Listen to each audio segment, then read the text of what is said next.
Assalamualaikum warahmatullahi wabarakatuh. Salam sejahtera untuk kita semua. Bapak Ibu, saudara-saudara sekalian, kita berjumpa lagi dalam pembahasan IASP 2020 dengan komponen mutu guru. Saya Sumarna Surapranata. Bapak Ibu sekalian, komponen mutu guru dan subkomponen mutu guru terdiri atas kompetensi guru untuk SD MI, SMP MTS, SMA MA, SMK MAK, dan SRB. Ini yang kita sebut butir inti. Hanya ada satu. Sedangkan untuk butir kekhususan, untuk SD, MI juga ada satu. Yang kedua adalah pengembangan profesi guru. Untuk butir inti ada dua, sedangkan untuk kekhususan SMK ada satu. Yang ketiga adalah inovasi dan kreativitas guru. Untuk butir inti juga ada satu. Bapak Ibu sekalian, mari kita lihat. Di dalam IASP 2020 ada 7 aspek. Yang pertama adalah kita sebut dengan komponen. Yang kedua subkomponen. Yang ketiga ada indikator. Yang keempat pernyataan. Yang kelima ada capaian kinerja. Yang keenam ada bagaimana pembuktian kinerja dilakukan. Dan yang terakhir adalah kesimpulan hasil penilaian. Untuk yang khusus tentang capaian kinerja, kita ukur dengan 1 sampai dengan 4. Sedangkan untuk pembuktian kinerja ada beberapa hal. 1 tentu saja observasi. Yang kedua dengan wawancara.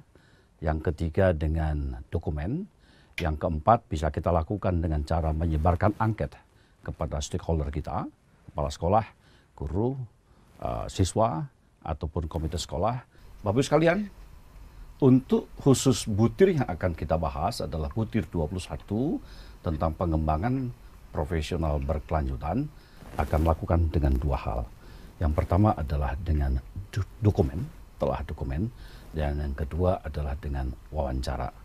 Bapak Ibu sekalian, sebagaimana saya sebutkan tadi, khusus untuk pembahasan hari ini, kita akan melihat komponen mutu guru dengan subkomponen pengembangan profesi berkelanjutan. Mari kita lihat bagaimana indikatornya. Bunyi indikator adalah melakukan pengembangan profesi berkelanjutan. Pernyataannya adalah guru melakukan pengembangan profesi berkelanjutan untuk meningkatkan pengetahuan, keterampilan, dan wawasan. Bapak Ibu sekalian, capaian kinerja kita umpamakan seperti garis kontinum yang menunjukkan performance dengan deskripsi yang disajikan dalam marking rubrik atau leveling 1, 2, 3, dan 4. Untuk mendapatkan 4, tentu sangat sukar dibandingkan dengan 3, 2, ataupun 1. Karena apa? Karena deskripsi yang ada di level 4 lebih kompleks daripada 3, 2, ataupun 1. Mari kita lihat Bapak Ibu sekalian, leveling yang kita buat untuk butir 21 ini. Yang pertama adalah guru melakukan pengembangan profesi berkelanjutan berdasarkan inisiatif sekolah atau madrasah. Dan yang kedua adalah hasilnya belum berdampak terhadap peningkatan mutu pembelajaran dan capaian siswa dalam bentuk kegiatan yang masih terbatas. Jadi ini level yang paling rendah pada peningkatan pengembangan profesi berkelanjutan. Kita lihat level kedua adalah guru melakukan pengembangan profesi berkelanjutan. Ada 3 nih. 1, atas himbauan. Yang kedua, sudah berdampak. Dan kegiatannya dilakukan melalui beragam bentuk. Bisa di KKG, bisa di MGMP, dan lain sejenisnya.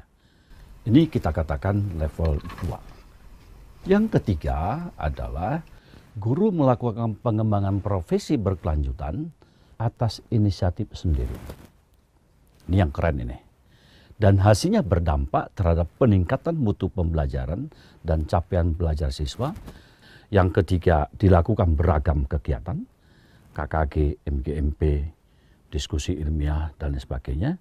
Dan yang keempat, membagikan praktek baiknya. Hasil dari kegiatan-kegiatan itu dibagikan kepada siapa? Hanya kepada teman sejawat di sekolahnya sendiri. Bapak Ibu, level yang paling tinggi adalah level 4. Yang saya katakan tadi, 1, 2, 3, 4 ini adalah garis kontinum. Yang keempat ini tambah komplit. Yang pertama inisiatif sendiri. Yang kedua dampaknya ada.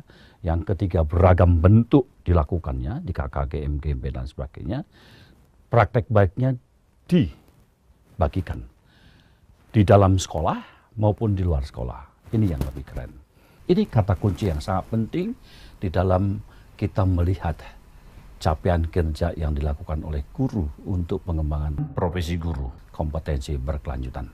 Bapak Ibu sekalian, di dalam instrumen kita terdapat aspek yang lainnya adalah untuk pemberian kinerja, kita berikan definisi dulu. Apa yang dimaksud dengan pengembangan profesi berkelanjutan? Yaitu kegiatan guru, upaya guru untuk meningkatkan karir dan profesinya yang dilakukan secara sistematik, bukan hanya sekali, bukan hanya 2 kali, tetapi secara sistematik dengan menggunakan berbagai cara dan wahana. Bapak Ibu sekalian, untuk melihat PKB atau pengembangan profesi berkelanjutan itu, yang saya katakan tadi di dalam grafik yang 7 itu, ada 2, khusus untuk butir nomor 21, yaitu telaah dokumen dan wawancara. Untuk melakukan telaah dokumen dan wawancara, Anda sebagai asesor, Anda sebagai pelatih asesor harus mampu melakukan apa yang kita sebut dengan professional judgment. Apa itu professional judgment? Kalau kita sebagai guru, kita punya kemampuan yang disebut dengan kemampuan sasmita, yaitu kemampuan untuk mengetahui keadaan sekitar kita dengan sangat cepat. Kalau kita ingin melihat umpamanya bagaimana guru melakukan pengembangan profesi berkelanjutan, tentu secara kasat mata Anda bisa menentukan, Anda bisa melakukan professional judgment. Melalui apa? Melalui wawancara. Bohong nggak nih kepala sekolah, gurunya terutama, untuk membuktikan benar tidaknya, kita wawancara juga kepala sekolah atau wakil kepala sekolah. Secara kasat mata, Anda bisa melihat dokumennya. Ada tidak hal-hal yang akan kita tanyakan. Anda sebagai asesor, Anda sebagai pelatih asesor, harus mampu menemukan, melakukan professional judgment ini untuk membuktikan capaian kerja yang dilakukan. Untuk melihat jaringan kita, YouTube kita, Anda bisa link ke BAN SM, Badan Agresi Sekolah dan Madrasah. Di YouTube kita akan sajikan berbagai ragam penjelasan tentang butir-butir IASP yang kita sudah siapkan. Bapak Ibu sekalian, itu penjelasan secara gamblang dari 1, 2, 3, 4 di dalam aspek IASP ini. Selanjutnya mari kita lihat satu persatu. Nah, Bapak Ibu sekalian, kita lihat di video, ya, ada dalam kami sebutkan dalam pengembangan profesi guru selalu belajar dan belajar dari waktu ke waktu di berbagai macam kegiatan formal maupun informal. Mereka senantiasa haus sebagai seorang guru untuk belajar dalam rangka menyesuaikan pengembangan ilmu pengetahuan. Guru melakukan pengembangan profesi berkelanjutan atas inisiatif sendiri yang hasilnya berdampak terhadap peningkatan mutu pembelajaran dan capaian belajar siswa yang dilakukan melalui beragam kegiatan belajar, antara lain diskusi antar teman sejawat, KKG, MGMP, atau sejenisnya. Karya daring mengikuti diklat seminar, publikasi ilmiah, karya inovatif, dan membagi praktek baik kepada orang lain di dalam maupun di luar sekolah. Madrasah, baik secara lisan maupun tulisan, melalui berbagai macam media. Kita lihat, bisa lihat di dalam video tayangan yang kita saksikan sekarang ini. Teman-teman sekalian, para asesor, para pelatih asesor, mari kita lihat, kita gali satu persatu. Di dalam format instrumen yang kita kembangkan, ada dokumen itu dibagi ke dalam 2 aspek. Ada yang disebut di kolom 1 itu nomor aspek, Yang kedua, di kolom kedua adalah aspek dan indikator. Nanti kita temukan dokumen, namanya apa. Yang berikut adalah hasil telah dokumen. Khusus untuk dokumen aspek butir item maksud saya, untuk dokumen butir item nomor 21 ini ada dua aspek. Aspek pertama adalah melakukan pengembangan profesi berkelanjutan melalui ragam kegiatan. Dapat dilihat dari apa? Ada 4. 1, guru melakukan pengembangan profesi melalui KKG, MGMP, kelompok kerja guru, dan musyawarah guru mata pelajaran. Bisa juga melalui diskusi seminar diklat, bisa melalui pengembangan publikasi karya ilmiah, ataupun melalui pembuatan karya inovasi. Anda sebagai asesor tentu bisa melihat sekali lagi bagaimana Anda mencari dokumen itu. 1, bisa saja ada nggak program pengembangan profesi berkelanjutan? Tanya sekolah, tanya guru. Yang berikutnya, ada nggak undangan? Tentu guru dapat undangan. Undangan itu nanti membuktikan di mana mereka melakukan kegiatan. Di KKG kah, di MGMB kah, atau diskusi. Yang ketiga, melalui materi KKG MGMB-nya. Misalnya bisa ditunjukkan KKG tertentu menghasilkan RPP, menghasilkan soal-soal, ada dokumennya. Berikutnya bisa juga surat tugas. Ada surat tugas dari dinas, ada surat tugas dari pimpinan sekolah, madrasah. Ya, apakah dia atas inisiatif sendiri atau atas undangan dan sebagainya. Bisa juga dengan foto kegiatan, hasil kegiatan. Ini yang pertama. Yang kedua adalah ada nggak sertifikatnya? Harus hati-hati ketika sertifikat. Sekarang banyak orang bisa mencetak sertifikat sendiri di rumah, ya, dirancang sendiri bisa. Yang berikutnya adalah publikasi ilmiah. Kalau publikasi ilmiah bisa dilihat. Ada nggak? Apakah di koran? Kalau sekarang digital bisa dilihat. Guru anu, si A, si B, si C, karya publikasinya bisa dilihat. Yang berikutnya ada nggak karya inovasinya? Dokumen-dokumen ini Anda tuliskan di dalam hasil telaahannya. Ada nggak? Di sini saya katakan Anda sebagai asesor harus punya professional judgment. Kira-kira professional judgment-nya seperti apa? Saya kasih contoh di sini adalah sebagian besar guru telah mengikuti kegiatan diskusi, seminar secara rutin untuk membahas materi yang diperlukan dalam kurun tertentu. Dalam mereka juga memiliki publikasi ilmiah dan karya inovasi. Sekali lagi, ini adalah salah satu contoh. Anda tidak perlu mengcopy paste langsung, karena nanti bergantung kepada bukti di lapangan dan profesional Anda sebagai asesor. Yang berikutnya adalah aspek yang kedua. Kita lihat aspek yang kedua itu membagikan hasil dari PKB di dalam maupun di luar sekolah. Ada 2 indikatornya. Ada aspek mereka membagikan, ada 2 indikator. Indikator pertama adalah mereka sebagai pemakalah. Bukan pembuat makalah. Kalau pembuat makalah ada di yang kedua. Mereka sebagai pemakalah. Di diskusi, di seminar, di pelatihan, baik luring maupun daring. Termasuk di YouTube. Zaman sekarang orang banyak mengupload kegiatan mereka di YouTube. YouTube atau daring itu adalah salah satu bukti mereka membagikan di dalam maupun di luar sekolah. Yang berikutnya, ada nggak makalah yang ditulis? Ada nggak paper? Ada nggak artikel? Ada nggak mereka menulis panduan? Ini indikator-indikator untuk menunjukkan bahwa guru di sekolah itu aktif membagikan PKB mereka, hasil PKB mereka, atau karya mereka di dalam maupun di luar sekolah. Anda sebagai asesor, sekali lagi harus punya sasmita. Harus punya kemampuan untuk melakukan professional judgment.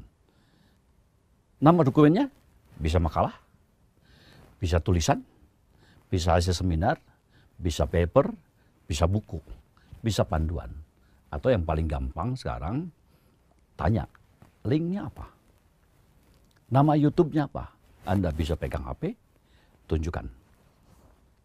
Di sini saya kasih contoh saja, terdapat guru sebagai inisiator yang membagi praktek baik yang dilakukan secara rutin dan sistematis melalui berbagai macam media. Bapak Ibu sekalian, saudara-saudara, saya di sini memberikan contoh satu orang sebagai inisiator. Anda mungkin menemukan ada 2 inisiator. Tapi Anda jangan sekali-kali menulis semua guru jadi inisiator. Sebab kalau semua guru jadi inisiator, semua guru jadi pemakalah, apalagi luring, maka sekolah ditinggalkan.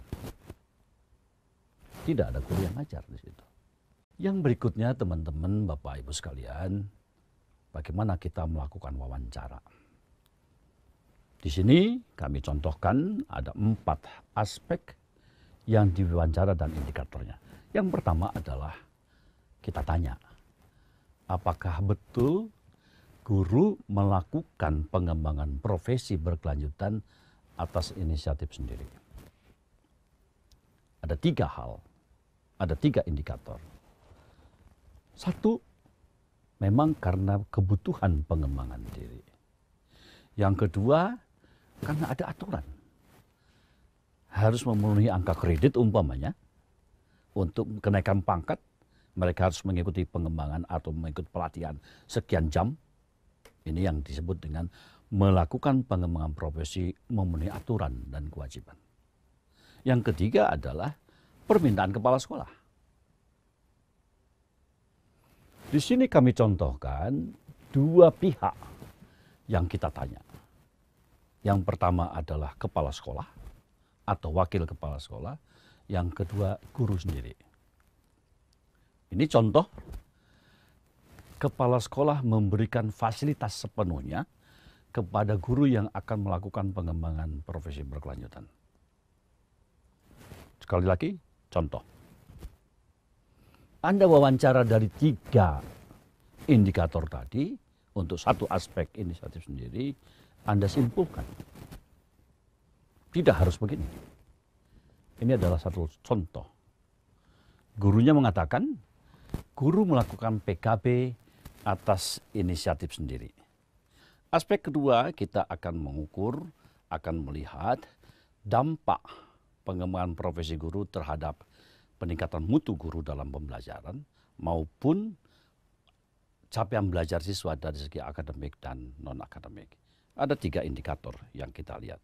1, yang adalah pengembangan profesi ini berdampak apa tidak. Ada manfaatnya apa tidak. Yang kedua, apakah ada peningkatan mutu pembelajaran.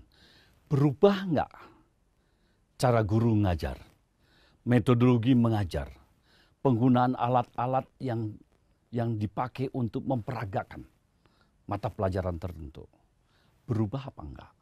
Dan yang ketiga juga yang sangat penting adalah ada enggak perubahan capaian belajar siswa dari akademik maupun non-akademik.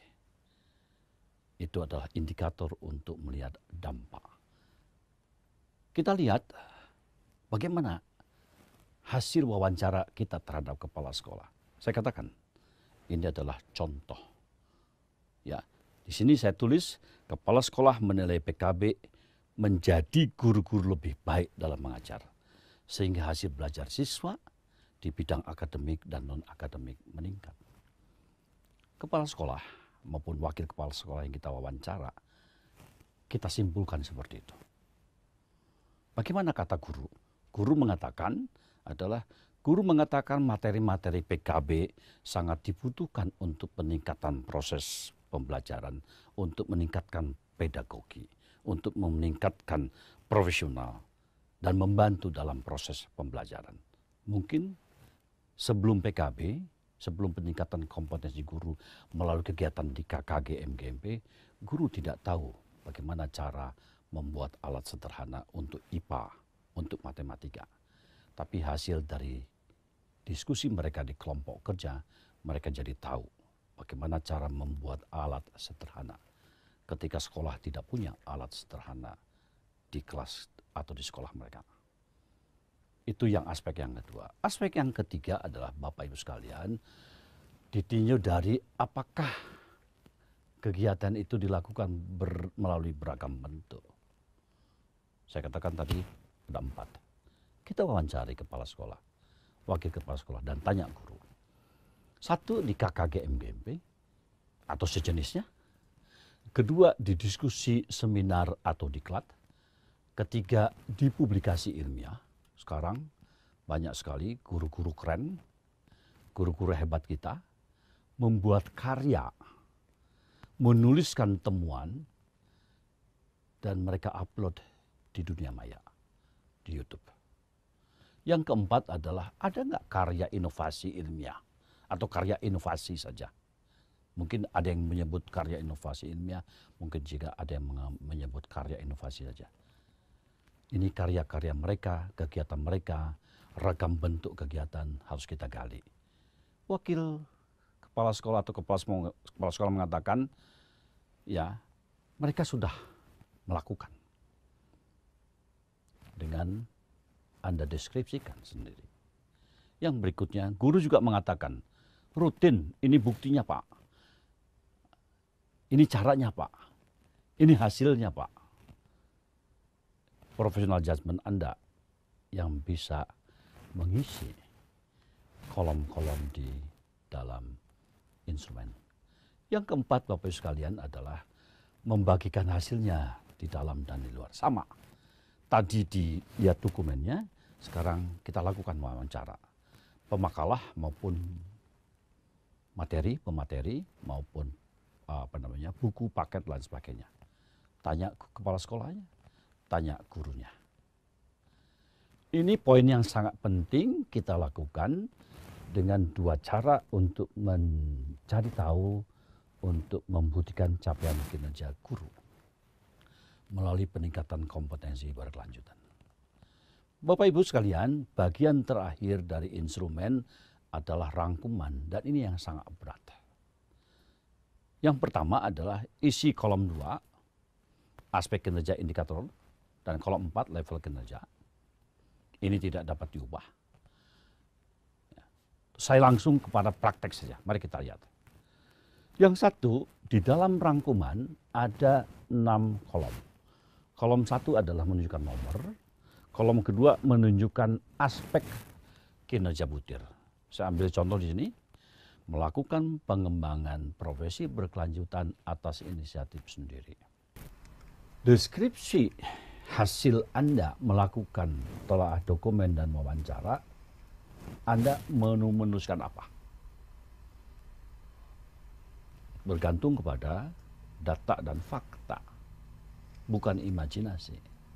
Di sini berikan contoh, untuk pengembangan dirinya, guru melakukan PKB atas inisiatif sendiri yang mendapatkan dukungan dari kepala sekolah.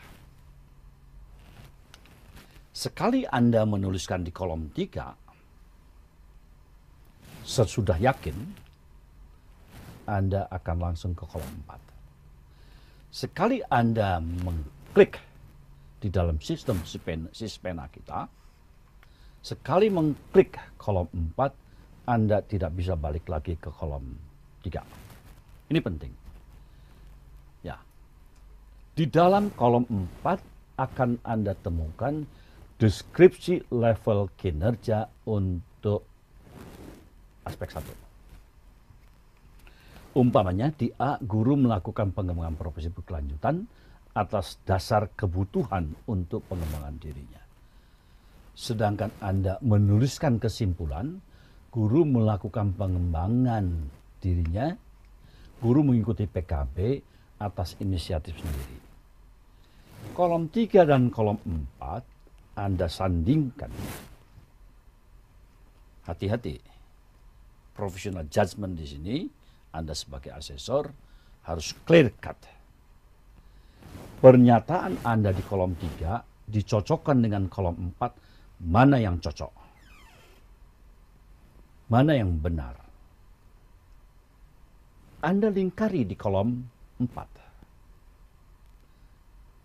Kalau Anda melingkari di kolom 4, Anda tidak bisa balik lagi ketika Anda klik. Di mana? Di sistem Sispena kita. Saya ulangi. Anda melakukan professional judgment statement, Anda menuliskan deskripsi hasil wawancara dan dokumen di kolom 3. Setelah Anda firm, setelah Anda yakin, klik di Sispena, enter, Anda akan menemukan kolom 4 A, B, C, D. Cocokkan antara kolom 3 dengan kolom 4. Akan begitu Anda melingkari, Anda tidak bisa balik lagi. Oleh karena itu hati-hati ketika Anda melakukan penentuan di kolom 4. Bapak Ibu sekalian, setelah kolom 4 selesai, Anda klik di dalam sistem Sispena kita, Anda akan temukan kolom 5, skor kinerja. Ada 3, ada 2, ada 1. 3 itu tinggi, bagus. 2 itu sedang. 1 itu rendah. Anda tentukan kolom 5 ini skor mana untuk skor kinerja, untuk level kinerja yang sesuai dengan deskripsi hasil temuan Anda di wawancara atau telaah dokumen pada kasus soal nomor 21 ini. Saya kasih contoh umpamanya, Anda lingkari 3. Klik. Sekali Anda sudah selesai, Anda tidak bisa lagi balik ke nomor 4, kolom 3. Tidak bisa. Apabila Anda temukan sesuatu yang menurut Anda kurang baik, atau sesuatu yang membuat Anda melakukan judgment, professional judgment, berikan catatan di kolom 6. Umpamanya di sini, sebagian besar guru telah melakukan kegiatan PKP atas inisiatif sendiri. Clear cut. Saya ulangi ini, karena ini bagian yang sangat penting. Ya. Yang kosong, Anda tuliskan hasil telaah, wawancara, dan dokumen pada kolom 3. Setelah selesai, klik atau enter nanti di dalam sistem Sispena kita, Anda akan menemukan level kinerja A, B, C, D. Dari level kinerja A, B, C, D ini, Anda tentukan mana yang sesuai dengan kolom 3 pada kolom 4 ini. Anda pilih A umpamanya, boleh. Pilih B boleh, pilih C boleh, pilih D juga nggak apa-apa. Bergantung kepada hasil deskripsi yang Anda lakukan. Setelah Anda klik lagi di sistem Sispena kita, Anda akan menemukan scoring yang kita sebut dengan skor kinerja. Anda pilih yang mana? 3 sangat tinggi atau sangat bagus, 2 sedang-sedang saja atau biasa saja, 1 tidak betul, tidak baik atau kurang. Untuk kasus ini, guru melakukan PKP atas inisiatif sendiri. Anda katakan sangat tinggi skor kinerjanya, maka Anda lingkari, Anda cari nomor 3. Sekali Anda sudah melakukan pengisian nomor 3, kolom 3 selesai, kolom 4 selesai, kolom 5 selesai, Anda tidak bisa balik, tidak bisa reverse. Apabila Anda menemukan sesuatu, Anda perlu catat, Anda catat. Umpamanya di sini, sebagian besar guru telah melakukan PKP atas inisiatif sendiri, atau Anda mungkin bisa membuat Anda melakukan kesalahan pada pemberian skor kinerja. Bisa. Tapi di sini saya kasih contoh apabila sebagian guru telah melakukan kegiatan PKP. Ini aspek 1. Aspek 2, demikian juga sama. Professional judgment Anda ditentukan akan menentukan pemilihan penulisan pada kolom 3 dan pemilihan pada kolom 4 yang ABCD. Juga penentuan skor kinerja. Ini adalah aspek 3. Sama juga melakukan pengembangan profesi melalui berbagai macam bentuk. Yang kedua tadi, yaitu ada dampak terhadap peningkatan mutu pembelajaran maupun capaian siswa. Yang keempat, yang terakhir ini, membagikan hasil pengembangan profesi praktek baik kepada teman sejawat di dalam maupun di luar sekolah.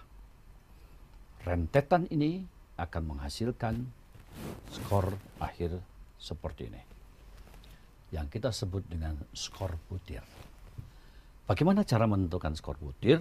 Skor butir adalah total skor aspek, ada 4 aspek, dibagi 3 kali jumlah aspek. Bapak Ibu sekalian, teman-teman para asesor, ini akan secara sistematis dihitung oleh Sispena. Anda tidak perlu melakukan perhitungan pakai kalkulator atau pakai apapun. Ketika Anda di tahap berikutnya sudah menentukan di kolom 3, kolom 4, dan kolom 5 sedemikian rupa, maka sistem akan mengeluarkan skor 4 seperti ini. Demikian yang bisa saya sampaikan.